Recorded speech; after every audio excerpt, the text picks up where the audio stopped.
ये कहेगा भैया मैं माड़ी हूँ, वही माड़ी हूँ जो अशोक गहलोत है, वही माड़ी हूँ जो वैभव गहलोत है। तो पार्टी भी सोचेगी कि भाई जनता माड़ी के साथ खड़ी है, कि माड़ियों के भी हार गया जहाँ सबसे ज्यादा माली थे, आप हो सकूं ज्यादा माड़ी हटे। राजस्थान में लोकसभा चुनाव चरम पर हैं और इसी कड़ी में भारतीय जनता पार्टी और साथ ही साथ कांग्रेस पार्टी किसी भी तरीके से चुनाव प्रचार में कोई कमी नहीं छोड़ना चाह रही है और हर एक दांव वो खेल रही है जिससे उन्हें इस बार के लोकसभा चुनावों में जीत हासिल हो। तो इसी कड़ी में आपको बता दें कि जालौर से कांग्रेस पार्टी ने इस बार पूर्व मुख्यमंत्री अशोक गहलोत के बेटे वैभव गहलोत को जालौर सीट से इस बार चुनावी रण में उतारा है, जिसमें उनके चुनाव के प्रचार प्रसार में और वहां पे उनकी जीत को दर्ज कराने में एक तरीके से उनका पूरा परिवार ही उनके सहयोग में जुट गया है, चुनाव प्रचार में जुट गया है और लगातार जनता से उनके समर्थन की अपील भी कर रहा है। अब आपको इसी कड़ी में बता दें कि वैभव गहलोत की पत्नी यानी कि पूर्व मुख्यमंत्री अशोक गहलोत की बहू जो है, उनके बेटे की जो धर्मपत्नी है, वो इस बार चुनावी मैदान में उतरकर अपने पति का सहयोग करते हुए नजर आ रही हैं, पति का प्रचार प्रसार करते हुए नजर आ रही हैं। लेकिन इसी कड़ी में आप देखेंगे कि इस बार उनकी पत्नी ने एक बड़ा दाव खेला है। जी हाँ, गहलोत परिवार की बहू यानी कि वैभव गहलोत की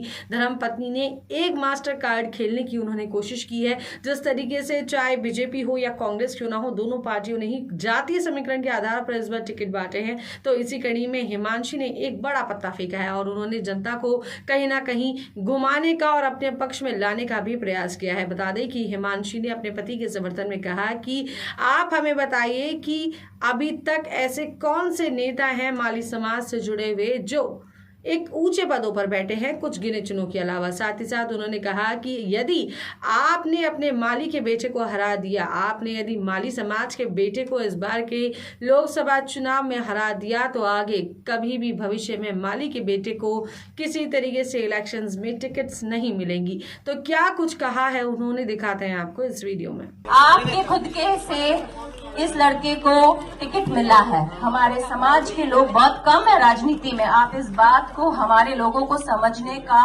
बहुत ये वक्त आ गया है। हमारे समाज के पूरे भारत में कितने तो मुख्यमंत्री हैं बता दो, कितने मंत्री हैं और कितने ही राजनेता हैं जो अच्छे पदों पे बैठे हैं, गिनती कर सकते हैं, इतने ही हैं।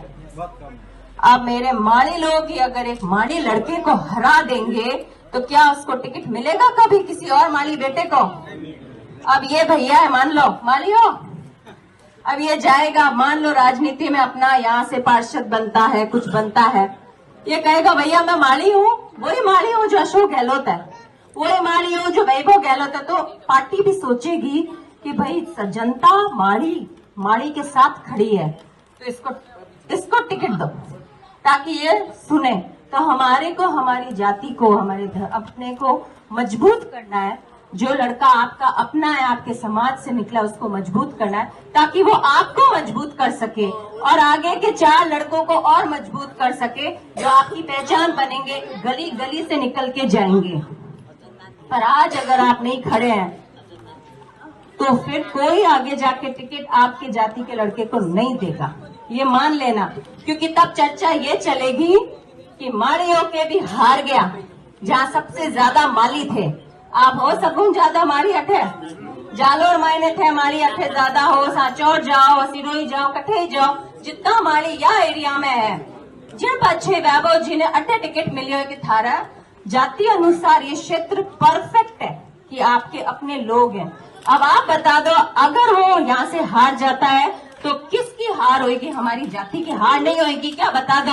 और चले जाना आप चले जाना जयपुर, जोधपुर, वो कह दे नहीं ना लोग, अरे कहीं हो था थारे आदमी ने हरा दिया, थारे आदमी ने, थारे बेटा ने हरा दी, जन बच्चा अपने खून पूछेला। या बताओ, मैं तो आपकी बेटी और बहू बन के ही यहाँ से पूछने आई हूँ, क्योंकि आप ही के समाज की हूँ, तो पूछ सकती हूँ। दूसरे जाति रही होती तो हक नहीं बनतो मारो, पर मारो की तो हक है आप में, आपने समाज में जन्मी हो और सबसे बड़ी बात है कि आप ही के समाज के लड़के से शादी की है, जिसकी आजकल गारंटी नहीं होती है। मैंने तो शादी भी आप ही के समाज में की है।